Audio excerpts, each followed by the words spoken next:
Welcome to the Creator's Covenant, a modern exploration of timeless truths of faith. Centered on the Quran as the sole source, we examine sacred texts, history, and science to reveal humanity's purpose, our bond with the Creator, and our destiny beyond life. Discover divine wisdom and Quranic insights.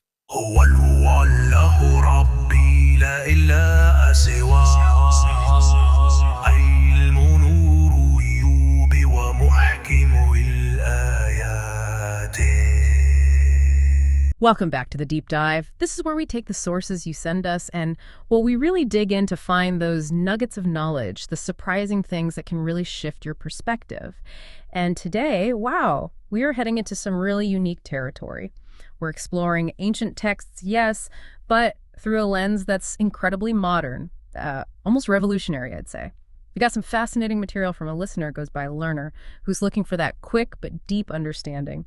And they've pointed us to excerpts from Le Livre du Genome et la Pureté de la Descendance. That's the Book of the Genome and the Purity of Lineage. It's by Dr. Khaled Waleed, who you might also know from his YouTube channel, Almighty Covenant We Shit. Right, and this is important to grasp from the start. Dr. Waleed isn't just offering another interpretation of sacred scripture. His work, which is really extensive, makes a pretty extraordinary claim. He says he's actually revealing scientific aspects, things previously unseen, that have been preserved within these ancient texts. Preserved, like intentionally. That's exactly his premise. He describes what he's doing as an attempt, maybe the first of its kind, he suggests, to unveil scientific truths that were kept for us by the Creator. And he feels compelled to bring these truths to light, for the sake of God. What's really captivating, I think, is how meticulously he tries to bridge these two worlds. Which world? The deep wisdom of ancient scripture on one hand and the really cutting-edge insights of modern genetics on the other. He weaves them together, arguing they form this cohesive, unified, divine framework. Okay, let's pause there because that's a huge idea to unpack. So Dr. Waleed's work is basically asking us to consider that modern genetics and ancient wisdom aren't separate fields at all. Not separate and maybe deeply intertwined in ways we haven't really grasped before. That's the core of his argument. Right. He's taking us on this journey, looking at fundamental concepts, lineage, family, our identity, even prophecy, but in a completely new light. And he's doing this re-examination entirely through the framework of the Quran, attributing his findings to his close reading of the text. Yeah, and he positions his work as genuinely pioneering within Islamic history. He states quite clearly that he believes he's the first to scientifically explain these preserved aspects, drawing directly and solely from the Quran itself. So our mission today, then, is to really dive deep into Dr. Khaled Waleed's arguments. They're compelling, and the connections he draws are, intricate. Definitely intricate. Right. We'll explore his redefinitions of key Quranic terms, and some of these are quite thought-provoking. We'll also look at his historical reinterpretations, and it's crucial we keep reminding ourselves, and you, the listener, that all of this is attributed to his meticulous research and analysis. Absolutely. We'll be focusing particularly on what he calls the DNA genome book. That seems central. It is, and how Dr. Waleed uses this concept to try and clarify these really complex issues of ancestry, of divine selection, and maybe even the very fabric of human identity as he sees it encoded in Scripture. Okay, get ready for some potential aha moments listening to this, because Dr. Waleed's insights, as presented in his work, are clearly designed to challenge a lot of traditional understandings. He wants to offer a fresh perspective, one infused with what he sees as the scientific reality hinted at in the text, a new way to be, quote, well-informed about our shared history and origins. He's essentially asking us to put on a new set of maybe genetic spectacles when reading these ancient texts, to see what he believes was always implicitly there, just waiting for this kind of scientific understanding to unlock it. Okay, let's kick things off with the foundation of Dr. Waleed's entire thesis. This concept, he introduces the DNA genome book. As you said, he frames his work as this first attempt in Islamic history to scientifically explain aspects preserved from the Creator using only the Quran. It's not just reading, it's interpreting through this specific scientific lens. But what exactly does he mean by this DNA genome book? Is it a metaphor or something more literal in his view? Well, based on his writings, when Dr. Khaled Waleed talks about the DNA genome book and chromosomal lineage, he seems to be suggesting something incredibly precise. Something profoundly integrated into the divine text itself. He posits that the very structure of our DNA, the double helix, the base pairs, the chromosomes carrying our genetic info, that this isn't just some random biological occurrence. Okay. So what is it then, according to him? In his view, it functions as a kind of encoded historical record, a literal book written in our genes that details ancestral lines. He believes that by understanding these genetic chromosomes, as he terms them, you can actually read a person's lineage back through time. Read it how? Like finding names? Not necessarily names, but identifying connections, biological connections, yes, but also, he argues, spiritual and prophetic heritage. And he claims this ability, this record, is explicitly referenced within the Quran. That's quite a connection he's making, suggesting the Quran itself holds clues, maybe even a blueprint, for what we now call genetic science. Precisely. That's the core assertion. And what's maybe even more fascinating or layered is Dr. Waleed's claim about the preservation of the Quran itself. The Quran is known in Arabic as al-Dhikr, the remembrance, the message. He argues that the very divine act of preserving al-Dhikr also implicitly preserves the method for interacting with these scientific aspects he's uncovering. So the preservation isn't just about the words on the page. Not solely, according to Dr. Waleed's interpretation. While al-Dhikr is traditionally understood as the remembrance, the recitation, the literal preservation of the Quranic text, Dr. Waleed extends that meaning significantly. He often cites that foundational verse, Al-Hijr 9. Indeed, we have sent down the Dhikr, and indeed, we will be its guardians. For him, this guardianship isn't just textual fidelity. What else does it include, in his view? It extends, he argues, to the deep, sometimes hidden scientific truths and even the methodologies embedded within the text methodologies he believes his work is now bringing to light. So he sees al-Dhikr not just as a religious text, but as this living repository of cosmic and, importantly, biological knowledge. Okay, if al-Dhikr, the Quran, safeguards these hidden scientific truths, as Dr. Waleed claims, where does he actually start decoding them? What are his concrete entry points into this supposed genetic book within the scripture? He points very specifically to one of the most enigmatic features of the Quran, the mysterious Quranic initials, the muqatta. Ah, the disconnected letters at the start of some chapters, like Alif Lam Mim or Yasin. Yeah, exactly. Or the one he focuses on, particularly in this context, Kaf, Ya-An, Sad. These letters have puzzled scholars for centuries, Traditional interpretations, very wildly secret divine codes, abbreviations, maybe numerological significance. But Dr. Waleed sees something different, something genetic. Radically different. He posits that isn't just a symbol. He suggests it acts as the genetic bookkeeper, or maybe even represents the DNA genome book itself. He actually speculates, asking the question directly in his work. Could this have been a symbolic representation of the human genome? And more than that, a symbol meant to uniquely distinguish the descendants of Adam from the descendants of Israel on earth. That distinction is key for him, isn't it? It seems to be. And this raises a huge question within Dr. Waleed's framework. What are the implications for our identity, our heritage, if our very genetic makeup is symbolically encoded and even differentiated right there in sacred scripture? It really is a radical reimagining, tying divine text directly to biological reality and human origins in this way. Absolutely. It challenges conventional boundaries between disciplines. So these ancient letters holding the key to our genetic blueprint and ancestral distinctions, that's monumental. But Dr. Waleed doesn't just stop at identification, right? He stresses the importance of understanding and preserving this knowledge. What happens, according to his research, if humanity neglects this sticker, especially the scientific layer he perceives? He argues the consequences are profound and tangible, not just some abstract spiritual failing. He cites several verses that warn against neglecting al-Dhikr. For instance, he points to verses in Surah Al-Furqan, 17-18, and Surah Saba, 40-41. In his interpretation, neglecting the Dhikr doesn't just lead to misguidance in a general sense, but opens the door to manipulation, even the influence of jinn. Okay, connect that to the bigger picture for us. How does Dr. Waleed link this neglect to historical outcomes? He argues that neglecting the Quran, not just its spiritual teachings, but what he sees as its underlying scientific wisdom, has led to a catastrophic loss of crucial understanding for humanity. This loss, this vacuum of knowledge, he posits, has made humanity vulnerable. It's allowed for external manipulation and a kind of collective amnesia about vital truths concerning our origins and purpose. He even mentions a specific verse about the messenger lamenting this. Yes, he links this directly to Al-Furqan, verse 30, where the messenger complains to God, "O my Lord, indeed my people have taken this Quran as a thing abandoned," Majurin. Dr. Waleed interprets this abandonment, this hajar, not just as spiritual neglect, but as something that created a dangerous opening.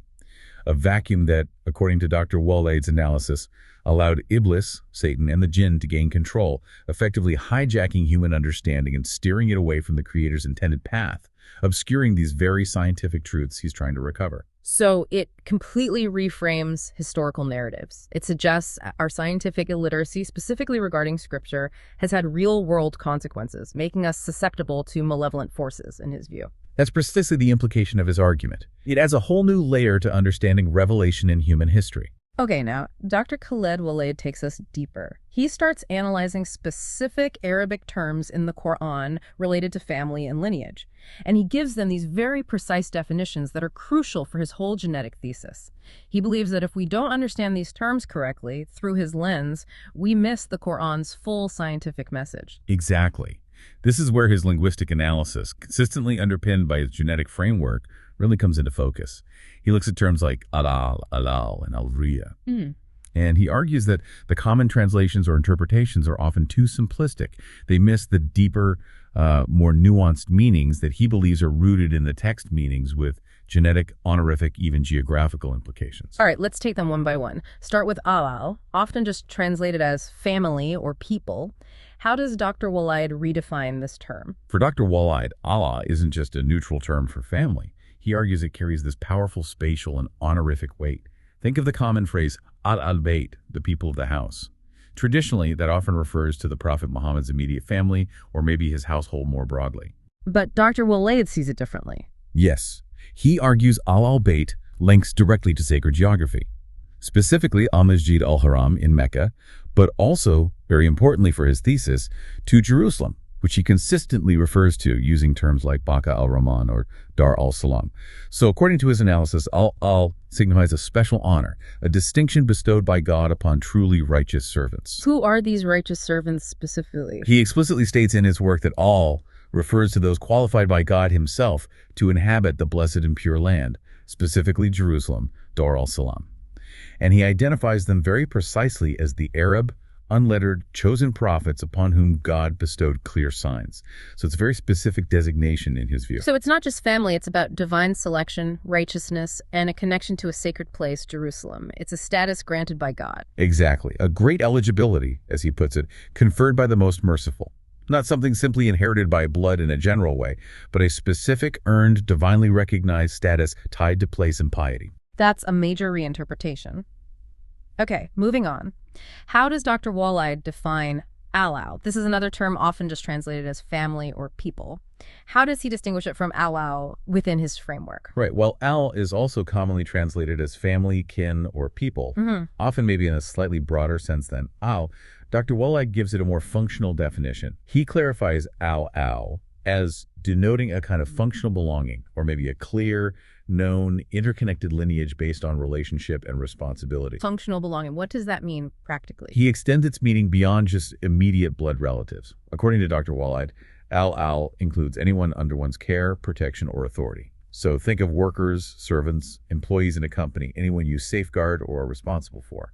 In his framework, they are all considered al of that person or entity. So it's a wider net. A much wider net, yes. It includes relatives, associates, anyone connected by a functional or protective bond. It signifies a relationship of connection and responsibility within a broader sphere. It's distinct, in his view, from the specific divinely chosen place-based status of Allah. Al is more about the network of human relationships and responsibilities. That distinction is clear. Now, we get to what seems like the absolute cornerstone of Dr. Waleed's genetic theme, the term al-Durya. You mentioned he presents this as something far deeper than just offspring or progeny. Unpack his definition for us, because this sounds crucial. It absolutely is crucial to his entire argument. While al-Durya is conventionally understood as offspring, progeny, descendants in a general sense, Dr. Waleed offers a radical and extremely precise redefinition. He defines al-Durya as distant chromosomal lineage. Distant chromosomal lineage. Say more about that. This isn't just a minor linguistic adjustment for him. He posits that al-Durya is the true biological inheritance. It's a traceable genetic thread carried in our chromosomes using the DNA genome that connects every individual back through time to their ancestors. Imagine your family tree not just as names on paper, but as this living coded history contained right there within your cells. That's how Dr. Waleed seems to conceptualize Duriya. So he's saying the Quran uses this specific word, Turiya, to refer to what we now understand as the human genome's record of ancestry. Essentially, yes. He argues that this Duriya precisely identifies one's lineage across vast stretches of time, through the ages. And he even suggests it can reveal the gathering places, the origins of one's earliest ancestors. This is really his central argument for the existence and function of the genetic book. He sees al-Turiya as the Quranic term for this permanent, divinely maintained genetic record of our heritage. Wow. So according to Dr. Khaled Waleed, the Quran isn't just speaking metaphorically about descendants. It's providing a scientifically precise blueprint for understanding genetic inheritance. And he's explicitly stating that these genetic markers, this Turiya, can be traced, that we can potentially identify our true lineage back through time, maybe uncovering profound truths about our past and even our purpose. Exactly, and he takes it even further. Dr. Waleed proposes that knowledge itself, including crucial spiritual and historical truths, is somehow encoded to be passed down through this genetic book, this Turiya, generation after generation by God's command. Knowledge passed genetically. That seems to be his implication. And from this premise, he draws a significant conclusion. He states, and I'm quoting his sentiment here, that it becomes necessary to examine all Quranic lineages with extreme precision. Why? What's the goal of that examination? According to Dr. Waleed, the goal is to try to identify the nations that will return to God, from those that have branched off far from the true religion over the centuries. And then he poses that profound question again, tying it all together. Was the symbol of the distinct genome for Bani Adam, distinguishing them from Bani Israel on earth? So understanding this genetic lineage, this Turiya, is, in his view, the key to discerning true followers from those who've diverged. It's a call to action based entirely on this genetic interpretation. A very powerful call to action, yes. It suggests that understanding our genetic heritage, as defined by the Quran through his lens, is essential for understanding our spiritual destiny and reestablishing a clear picture of divine purpose. All right, so building on these really specific genetic definitions of terms like Turiya, Dr. Khaled Waleed then dives into the complex web of prophetic lineages in the Quran. And this is where he makes some truly striking and, as you mentioned, potentially controversial claims about who's connected to whom and, critically, why those connections matter in his framework. He starts with the linguistic point he sees as fundamental but misunderstood, the difference between Waleed and Ab. Yes, this distinction is absolutely pivotal for him. Waleed typically means the one who physically gives birth, the biological parent in that immediate sense, whereas Ab usually means father, which can sometimes have broader connotations. Dr. Waleed states very clearly in his work, sonship, bunuwa, is not birth. He separates the concept of lineage bunuwa from the literal physical act of birth denoted by Waleed. Why is that separation so important for his argument? Because in his view, it opens the door to understanding lineage, not just as immediate biological parentage, but as something more expansive, something based on this continuous, divinely selected chromosomal lineage, the Duriya. This concept allows him to explore, for example, why he sees Bani Israel, children of Israel, and Adam presented often as parallel, pivotal pairs in the Quran, rather than just a simple linear succession. Parallel pairs. Yes, he interprets this structure not as accidental, but as a divinely orchestrated framework. A framework, he argues, that has been deliberately overlooked or perhaps even obscured throughout history. Okay, and he suggests this oversight, this obscuring, might have been intentional, to make, as the outline puts it, the game unequal. That is indeed his provocative interpretation. He suggests it allowed what he describes as a more cunning, more experienced side, an older lineage accumulating inherited experiences, perhaps referring to Bani Israel in his model, to gain an advantage, at least temporarily. It paints a picture of a kind of cosmic or historical chess match. A heavy interpretation. How does he connect this to specific Quranic verses about divine selection? He refers directly to Surah Al-Imran, verses 33-34, where God states, "Indeed, God chose Adam, Noah, the family of Abraham, Al-Ibrahim, and the family of Imran, Al-Imran, above all worlds."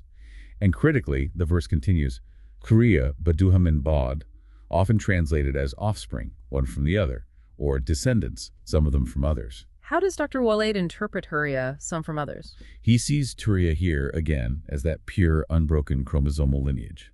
And some from others signifies, in his view, the continuity within this chosen line. He asserts this chosen Turiya is eternal, pure, and specifically forbidden by divine decree from mixing with what he terms the impure Turiya of Bani Israel. And he identifies Bani Israel with the corrupt tree. Yes, he explicitly identifies them in his work as the corrupt and cursed tree mentioned in the Quran. So he sees a divinely mandated separation, ensuring the purity of the Adamic, Abrahamic, Imranic prophetic line. Okay, this is where it gets really challenging for traditional narratives, especially concerning figures like John the Baptist or Yahya. Dr. Waleed uses Zechariah's prayer in Al-Imran, verses 38 to 39, where Zechariah asks God for Turiya Tayyiba, pure offspring. How does he use this to challenge the common belief that John the Baptist had no children? He challenges it head on. Many traditional accounts across different faiths suggest Zechariah's line ended, that John was killed without progeny. But Dr. Waleed argues that God's powerful response in the Quran, confirming Zechariah's prayer was answered and that John Yahya was given, is unequivocal proof that Turiya, pure offspring chromosomal lineage, was granted. So the prayer being answered means the lineage continued, in his view. Exactly. He takes God's confirmation as absolute proof. And from this, he deduces something monumental, that Prophet Muhammad himself shares this pure, unbroken chromosomal lineage. Not just tracing back through Isaac and Joseph from Al-Ibrahim's line, but also, crucially, tracing back directly from Zechariah and John from Al-Imran's line. That connects Prophet Muhammad directly to the Imranic line through John the Baptist. That is precisely Dr. Khaled Waleed's assertion, based on his interpretation. It's a direct, forceful refutation of narratives that claim that line was broken. He sees those narratives as fabrications designed to sever this vital genetic and prophetic connection. This is a massive claim. It completely redraws the commonly understood prophetic family tree, linking these lines in a way that tradition usually doesn't. He's tracing this pure genetic line straight through to Muhammad, using the Quran as his sole evidence within his specific framework. Exactly, and he continues to build this picture. His work highlights Surah Yunus, verse 83.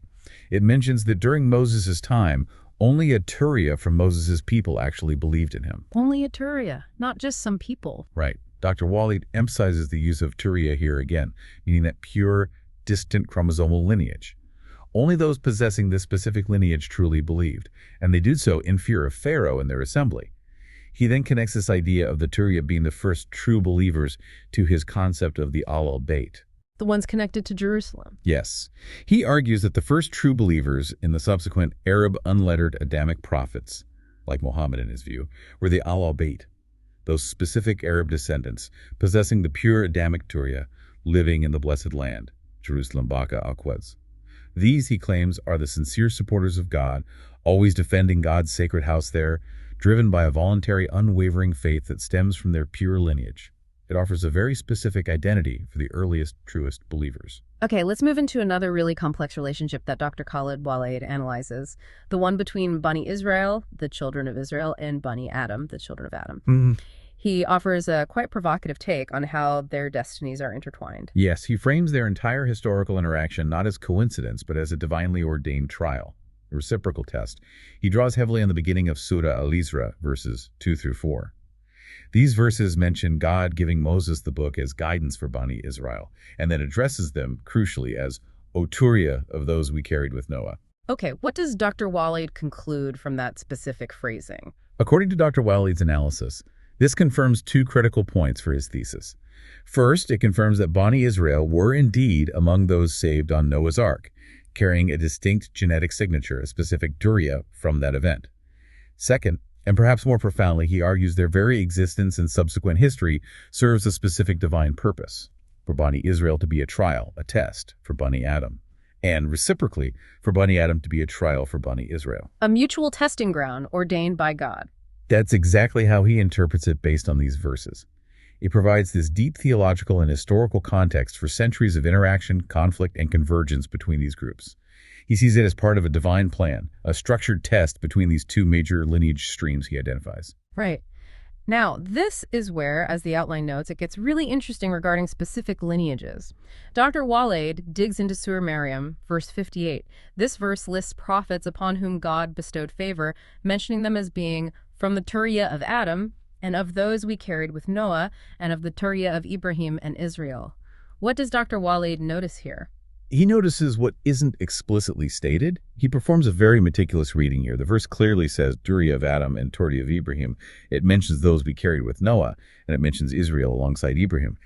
But Dr. Waleed points out, the verse doesn't explicitly attach the word Toriyah to Noah in the same way it does to Adam and Ibrahim, nor does it explicitly say Toriyah of Israel in that specific construction, pairing him instead with Ibrahim under the Toriyah of umbrella. Okay, that sounds subtle. What's the significance of that omission in his view? For Dr. Waleed, these omissions are intentional, divinely guided clues.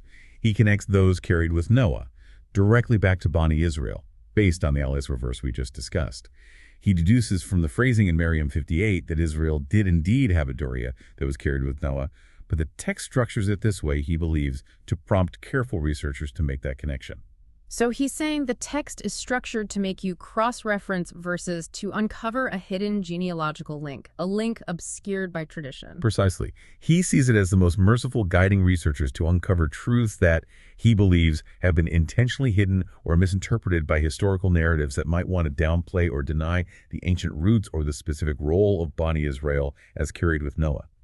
It reestablishes this crucial link in his framework. So Dr. Waleed is essentially reconstructing a lineage here, filling in gaps he believes tradition created or ignored, all based on his close reading and cross-referencing within the Quran, guided by his genetic lens.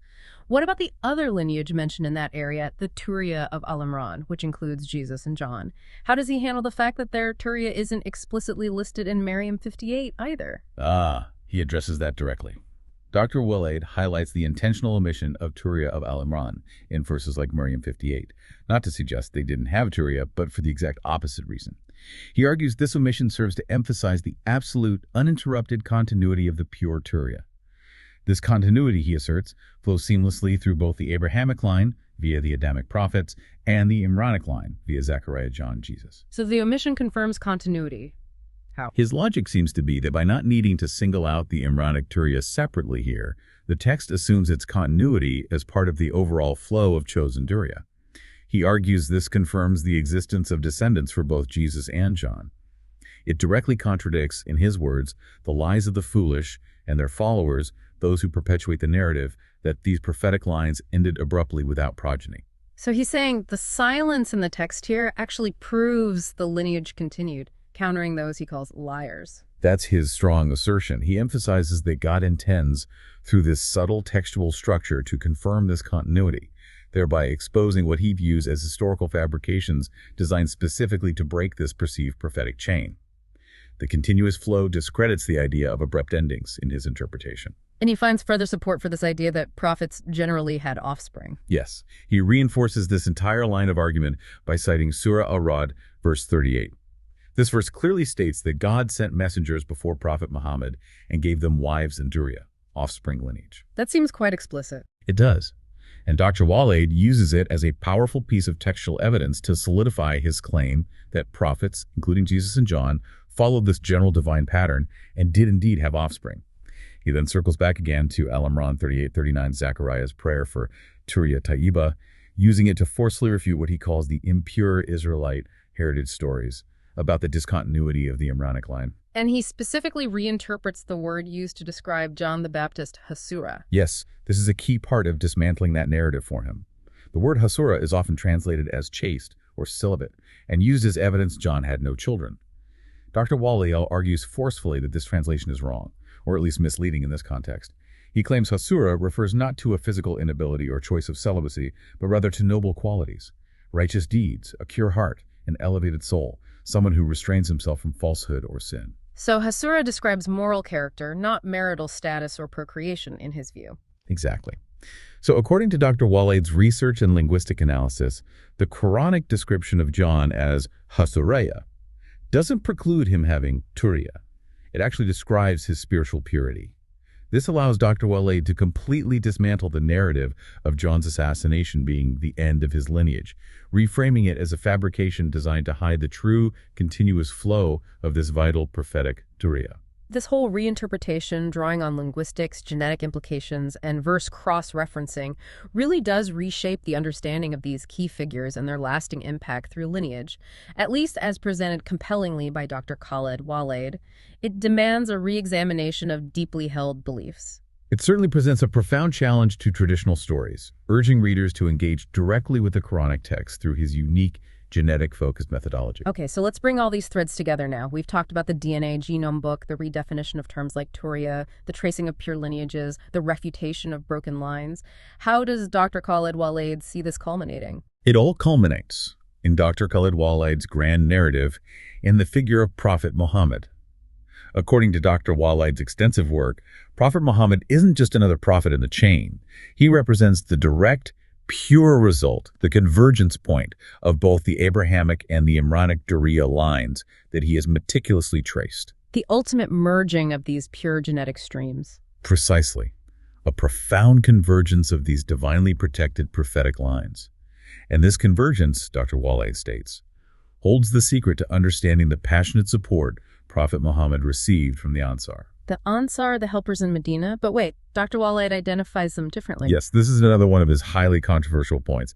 He identifies the Ansar not as the Medinan tribes as traditionally understood, but specifically as the Byzantines. The Byzantines were the Ansar. That's a radical departure from standard Islamic history. It is indeed. He argues that this genetic and spiritual convergence in Prophet Muhammad, being the inheritor of both pure lines, is why these Byzantines, his Ansar, showed such fervent love and unwavering support. So, based on this theory, the Byzantines weren't just pledging allegiance to Muhammad as a spiritual leader. Not just that.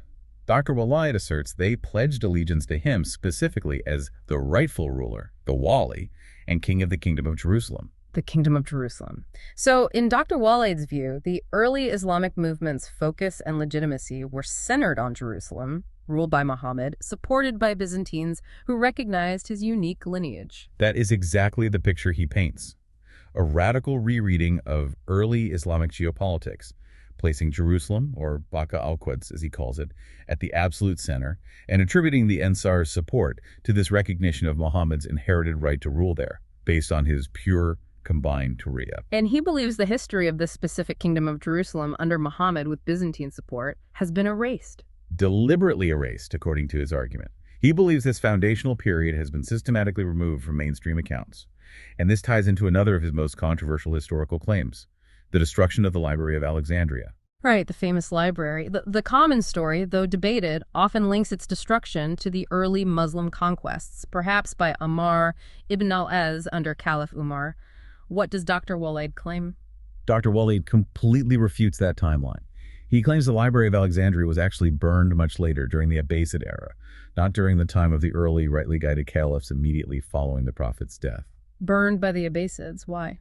He seems to suggest it was part of a larger effort by the Abbasids, who overthrew the Umayyads, to consolidate power and rewrite history, erasing records that supported the Umayyad legitimacy, or perhaps this earlier Jerusalem-centric narrative he proposes. This is a major historical revision he puts forward. Wow. That shifts the blame and the timing significantly, challenging centuries of scholarship. And what about the knowledge before the Abbasids?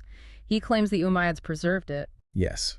He further states that the Umayyad state, which preceded the Abbasids, actually inherited all the crucial scientific and knowledge manuscripts from the earlier period, and that they transferred these vast libraries, including potentially Alexandria's surviving knowledge, first to Sham, Damascus, their capital, and later some parts to Andalusia, Islamic Spain.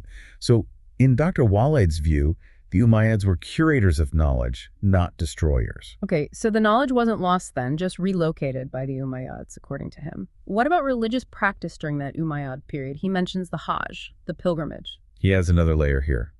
Dr. Waleed maintains that the Hajj pilgrimage remained continuously documented and practiced, with its primary focus on Jerusalem Baka al-Quds in his terminology throughout the Umayyad era. Hajj to Jerusalem, not Mecca, as the primary focus. That seems to be his implication, or at least that Jerusalem held a central documented pilgrimage status that was later suppressed.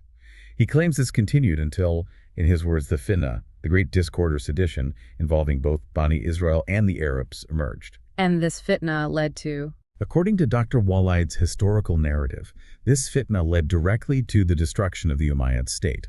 Then, those who seized power, presumably the Abbasids in his timeline, consolidated their control, and he reiterates this point. They were the ones who orchestrated the burning of the Library of Alexandria as part of erasing the Umayyad legacy and the Jerusalem-centric history he champions. So his narrative directly challenges mainstream accounts on multiple fronts.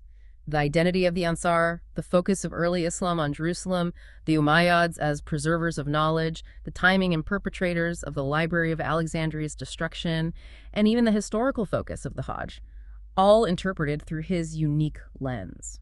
A profoundly different understanding of major historical events and their underlying motivations, yes, all presented as discoveries from his analysis.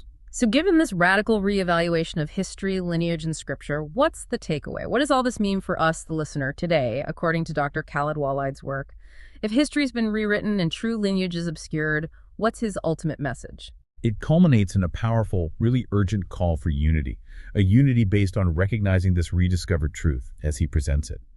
He directly addresses Arab believers and monotheistic Christians, calling them brothers in the true religion, united by this shared heritage, this pure Adamic and Ranic Durya, and united in their connection to Jerusalem, Baka al-Quds. A call to overcome divisions. Absolutely. He urges them not to surrender to what he explicitly calls manufactured hatred and animosity divisions he attributes to the workings of Iblis, Satan, designed to keep humanity fragmented and ignorant of its true connections. Instead, he calls them back to a profound unity, asking them to remember the Redeemer, whom he identifies as Ahmad al-Muhammad, describing him as the descendant of the steadfast, unlettered, monotheistic parent, emphasizing that pure, unbroken lineage again. So the path forward, in his view, requires recognizing this shared heritage and rejecting the divisions he sees as deliberate manipulations. Precisely. That recognition is the key to overcoming the conflicts and misunderstandings that he believes were intentionally created to obscure our common origins and our shared divine mission centered on Jerusalem. Dr. Waleed's ultimate message, then, seems to be about reclaiming a shared human identity, a collective destiny that transcends these later fabricated divisions, looking deeper to an ancient truth he believes is embedded within our very genes and scripture. Indeed. That captures it well. He emphasizes quite movingly in his conclusions that we are one human Adamic nation from a shared Turiya. And crucially, he adds, we possess a mission to purify God's house in Jerusalem, Baka al-Quds. Purify God's house in Jerusalem. Yes. That phrase encapsulates the profound implications of his entire body of work. It connects his complex analysis of genetic lineage directly to a unified collective mission. His thesis culminates in this call for a shared purpose, rooted in what he presents as a rediscovered, genetically defined common ancestry and a sacred duty tied inextricably to the spiritual and historical centrality of Jerusalem. It's a challenge for us to recognize a hidden truth he believes could fundamentally redefine global unity and purpose. So after that incredibly deep dive, what does this all mean for you, our listener? As you try to make sense of a world just overflowing with information, often conflicting narratives, while Dr. Khaled Waleed's exploration in Livre du Genome et la pureté de la descendance certainly offers a perspective that is fresh, undeniably bold, and definitely provocative. It really is. We've journeyed through his groundbreaking concept of the DNA genome book. We've unpacked his very precise redefinitions of key Quranic terms, al-al, linked to honor in Jerusalem, al-al to functional belonging, and most critically, al-Durya as distant chromosomal lineage. Yeah, that definition is key. Absolutely. And we followed his intricate tracing of prophetic lines, attributing to him specifically these arguments about the unbroken continuity through figures like John the Baptist and the ultimate convergence of both Abrahamic and Imranic Durya and Prophet Muhammad. His work really challenges you to reconsider the very meaning of lineage in Scripture. And we also touched upon Dr. Waleed's really thought-provoking and sometimes controversial historical revisions, his claims about the Library of Alexandria's destruction happening later, under the Abbasids, not earlier, and his re-identification of the Ansar, the helpers of Muhammad, as the Byzantines, driven by recognition of Muhammad's lineage and kingship over Jerusalem. These are significant departures from mainstream historical accounts, absolutely. His research actively encourages us, or perhaps demands us, to reconsider what we think we know about history, about lineage, and even about the fundamental nature of divine revelation itself. He's urging everyone, through his work, to look for scientific insights, for encoded knowledge hidden within these ancient texts, waiting to be deciphered through the right lens, which for him is this genetic, Quran-centric lens. Dr. Khaled Waleed's research, as presented, truly gives us a unique framework, A different way to view not just our distant past, but potentially our collective future and our very identity. He suggests our shared humanity, our origins, maybe even our divine mission, are encoded in ways we're only just beginning to grasp thanks to his specific analysis. Which leads us to a final provocative thought for you, the listener, to really mull over, directly inspired by Dr. Khaled Waleed's work. If knowledge true, essential knowledge, and if purity of lineage, and even divine purpose, are indeed encoded genetically, passed down through the Juriya, generation after generation, by divine command, what are the truly revolutionary implications of that?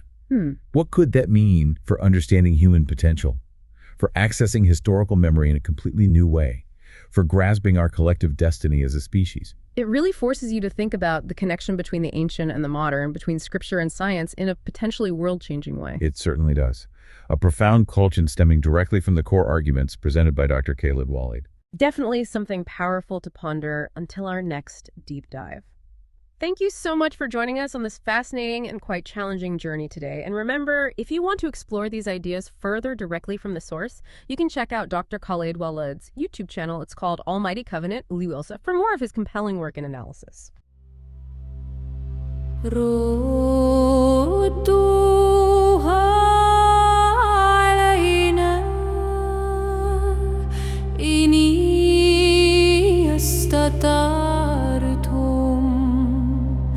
ولن تستطيع